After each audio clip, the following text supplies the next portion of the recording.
This segment of DelmarvaLife is sponsored by RAPA Scrapple. Well, it's a universal food. You can eat it for breakfast, you can eat it for lunch, and you can sure eat it for dinner. Of course, we're talking about Scrapple, but not just any kind of Scrapple. We're talking about RAPA Scrapple. And RAPA Scrapple is celebrating a huge milestone, 100 years. It's a cause for celebration, and that's why I'm here with my friend John. He is from RAPA Scrapple. John, it's great to be with you. Yes, and congratulations. Indeed. Well, thank you. Yeah. You've been here for 20 years out of the 100.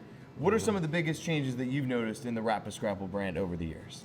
Well, RAPA originated in 1926. The actual name evolved from the two brothers, Ralph and Paul Adams, which started the company then.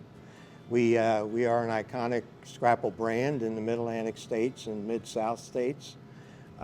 We have a number of varieties that we offer to customers that not all Scrapple companies have.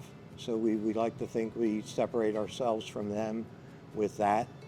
The celebration itself of the centennial, while it's a great milestone for us, it's also a time that we want to recognize the customers that have supported RAPA and the brand for all these years.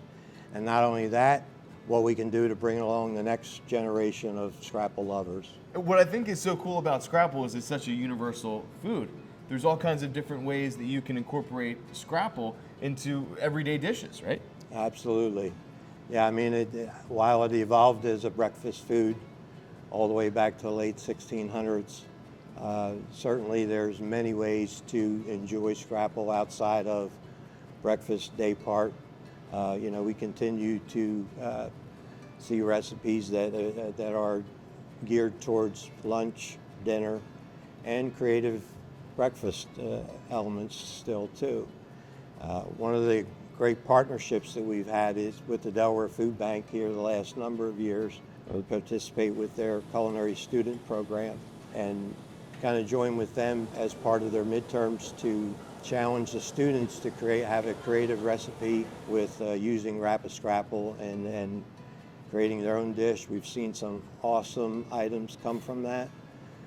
Many of those are on our website with the preparation details. There's been some really great entries, and those are all to the creative talents of the students in the Delaware Food Bank. That's incredible. A really, really great partnership that you guys have together. Let's learn a little bit more about this exciting partnership between RAPA and the Food Bank of Delaware.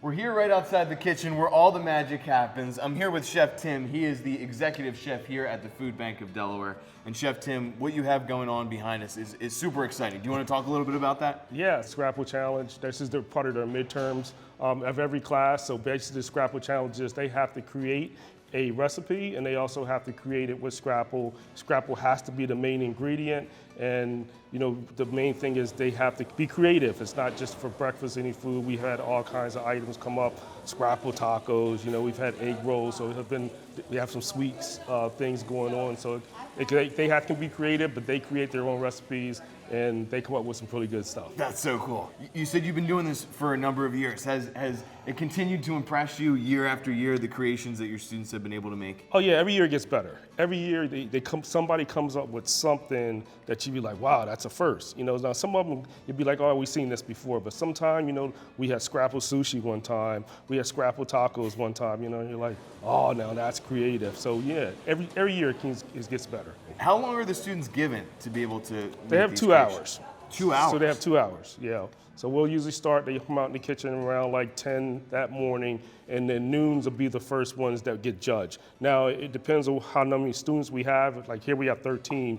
So, if you're number 5, then you may have a little bit more than 2 hours. So timing is important because it has to be on the plate, look nice, and it has to be hot. So Chef Tim, if somebody wants to become a student of yours here at the Food Bank of Delaware, how do they do that? All right, so they go on their website. They can go on our website and look under fbd.org under FoodWorks, and underneath Culinary School, they can sign up. They'll have an interview with one of the program managers and also one of the chefs. And we interview them to see how long somebody's serious. You got to be committed to the program. That's a big deal. It's 14 weeks, 12 weeks you're in with the chefs, 2 weeks you're in on a paid internship. That's incredible. Yeah. Now, Tim, as a fellow Scrapple lover like myself, for people at home who want to get started with RAPA Scrapple, but maybe they don't know where to start, what's a simple recipe that people can make at home that's maybe a little bit out of the box? I don't know. I mean, like I like pan frying it pretty hard get it hard on each side. You know, like kind of soft in the middle. You know, that's kind of the easiest way to do it. Kind of start with the basics. So you always got to start with the basics before you can move on to do anything else. Start with the basics. I like that. I'm going to write that in my chef's notebook there, chef. So thank you so much. We appreciate you as always. DelmarvaLife will be right back.